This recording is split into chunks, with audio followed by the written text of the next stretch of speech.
Hello అండి, summer వచ్చేసింది కదా. పాత కుండైనా కొత్త కుండైనా ఎన్ని సంవత్సరాలు మనం వాడిన కుండలైనా సరేనండి, దాంట్లోని వాటరు మనము ఫ్రిడ్జ్లో తాగిన దానిలాగా అంత కూల్గా ఎలాంటి స్మెల్ లేకుండా ఉంటాయండి. ఇక్కడ చూపిస్తున్నాను చూడండి, పాత కుండను నేనైతే ఒక 2-3 ఇయర్స్ నుంచి వాడుతున్నాను.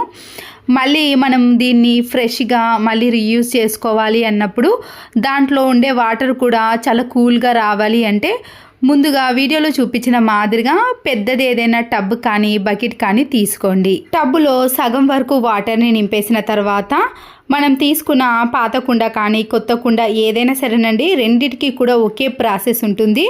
ముందుగా నేనైతే ఇక్కడ కుండను పూర్తిగా వాటర్తో తడిపేసిన తర్వాత ట్యాప్ వాటర్తో కుండలో వాటర్ అనేది పూర్తిగా నింపేసేయండి.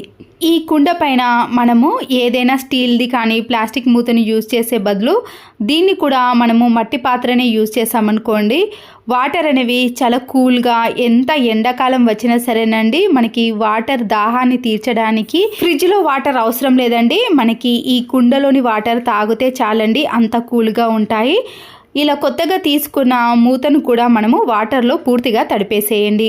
ఇక్కడ చూసారు కదండి, కుండ నిండే లోపే బయట వైపున పూర్తిగా ఆరిపోయింది కదా. మనము ఒక 2-3 టైమ్స్ కూడా ఈ కుండ బయట వైపున వాటర్తో వేసి తడిపేసామనుకోండి, దాంట్లో ఉండే హోల్స్ అనేవి పూర్తిగా మూసుకుపోయి ఉంటాయి కదా, అవి ఓపెన్ అయ్యి మనకి వాటర్ అనేవి చాలా ఫ్రెష్గా ఎలాంటి స్మెల్ లేకుండా కూల్గా ఉంచడానికి సరిపోతాయి.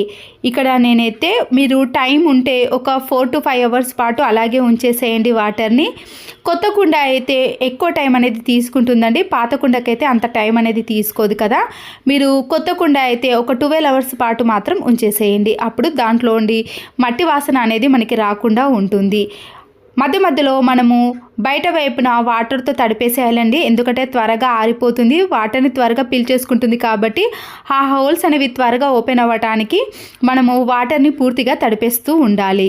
ఈ కుండలో వాటర్ని నేను ఒక 12 అవర్స్ పాటు అలాగే ఉంచేసానండి.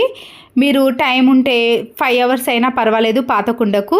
నేనైతే ఎక్కువ టైం తీసుకున్నాను ఎలాంటి స్మెల్ రాకుండా ఉండటానికి. దీంట్లో వాటర్ నేను 12 అవర్స్ పాటు అలాగే ఉంచేసాను చెప్పాను కదండి. ఇప్పుడు గ్లాస్లో నుంచి వాటర్ని తీసుకున్నాక చూడండి, చాలా కూల్గా ఎలాంటి స్మెల్ లేకుండా చాలా ఫ్రెష్గా మట్టి వాసన ఏది లేకుండా ఉంటుందండి. మనము ఫ్రిడ్జ్లో తాగిన దానికంటే కూడా ఈ కుండలో వాటర్ తాగి చూడండి, మనకి దాహం అనేది చాలా త్వరగా తీరిపోతుంది. ఎక్కువ సమ్మర్ వచ్చినప్పుడు మనము ఫ్రిడ్జ్లో తాగినా కానీ మళ్ళీ కొద్దిసేపటికే దాహం వేస్తుంది, కానీ ఇలా కుండలోని వాటర్ని తాగామనుకోండి మన దాహం అనేది త్వరగా తీరిపోతుంది.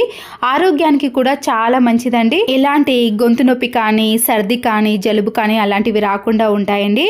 ఇక్కడ క్యాప్ని కూడా నేను 12 అవర్స్ పాటు వాటర్లోనే ఉంచేసానండి. తర్వాత మీరు ఈ కుండలోని వాటర్ని పూర్తిగా తీసేసి సన్నుప్పు ఉంటుంది కదండి, ఆ సాల్ట్ మొత్తాన్ని కూడా మనము ఒక 2-3 టీ స్పూన్స్ వరకు ఇలా బయట కానీ లోపల కానీ వేసేయండి. ఎందుకంటే మనము కుండను ఎలాంటి సోప్తో కానీ లిక్విడ్తో క్లీన్ చేయలేమండి. ఇలాంటి సన్నుప్పుతో క్లీన్ చేసామనుకోండి, కుండలో నుంచి వచ్చే స్మెల్ కానీ దాని హోల్స్ అనేవి పూర్తిగా క్లియర్ అయిపోయి మనకి వాటర్ అనేవి చాలా త్వరగా కూల్గా తయారవుతాయి. నేనైతే ఇక్కడ సాల్ట్ని వేసి ఈ కుండ మొత్తాన్ని కూడా అప్లై చేసి ఒక 2-3 మినిట్స్ పాటు అలాగే ఉంచేసానండి.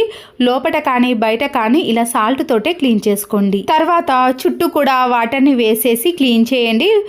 కుండ లోపల కూడా మీరు వాటర్ని వేసుకొని మరొకసారి చేత్తో ఇలా బాగా రుద్దేసి తర్వాత వాటర్ని మీరు కింద పడేసారనుకోండి, ఇలా ఒక 2-3 టైమ్స్ మాత్రమే చేయండి.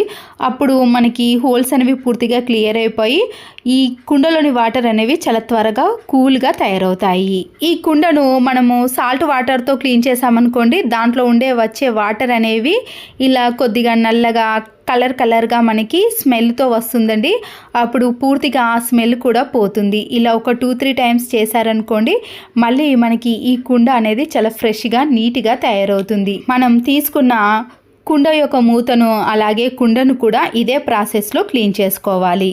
చూడండి, మనము పాత కుండనైనా కొత్త కుండనైనా ఇలా నీట్గా లోపట కానీ బయట కానీ ఎలాంటి మట్టి వాసన లేకుండా క్లీన్ చేసుకోవాలి. సాల్ట్తో క్లీన్ చేసినాక మీకు వాటర్ కూడా తెలిసిపోతాయండి కుండలో నుంచి మనకి ఎంత డస్ట్ అనేది వచ్చేసిందో. తర్వాత ఈ కుండను ఇలా స్టాండ్ పైన కానీ చాలామంది కొంతమంది అయితే ఇసుకను పోసి కానీ లేదా దాని కుండ పైన ఏదైనా కాటన్ క్లాత్ను వేసి వాటర్ని చిలకరిస్తూ కూడా పెడతారండి. దీనివల్ల వాటర్ అనేవి చాలా త్వరగా కూల్గా తయారవుతాయని.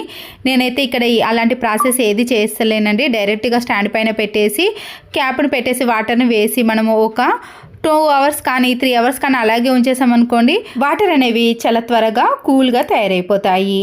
చూసారు కదండి, ఇలా నిండగా వాటర్ని పోసి దానిపైన క్యాప్ను పెట్టేసి ఉంచేసామనుకోండి మీకు ఫ్రిడ్జ్లో తాగిన దానికంటే కూడా ఇలా కుండలో వాటర్ తాగండి. ఆరోగ్యానికి ఎంతో మేలు చేస్తుంది. మనకి సమ్మర్లో కూడా దాహం అనేది పూర్తిగా తీరిపోతుంది. పాత కుండ అయినా కొత్త కుండ అయినా సరేనండి, మీరు ఇదే ప్రాసెస్లో చేయండి. వాటర్ అనేవి చాలా కూల్గా తయారవుతాయి. ఈ వీడియో నచ్చితే మీరు తప్పకుండా ఒక లైక్ చేసి మీ ఫ్రెండ్స్కి కానీ రిలేటివ్స్కి షేర్ చేయండి. ఇలాంటి మరెన్నో వీడియోల కోసం నా ఛానల్ని ఇప్పుడే సబ్స్క్రైబ్ చేసుకోండి. Please subscribe Siri cooking and vlogs. మరో వీడియోతో మళ్ళీ కలుద్దాం. Thanks for watching.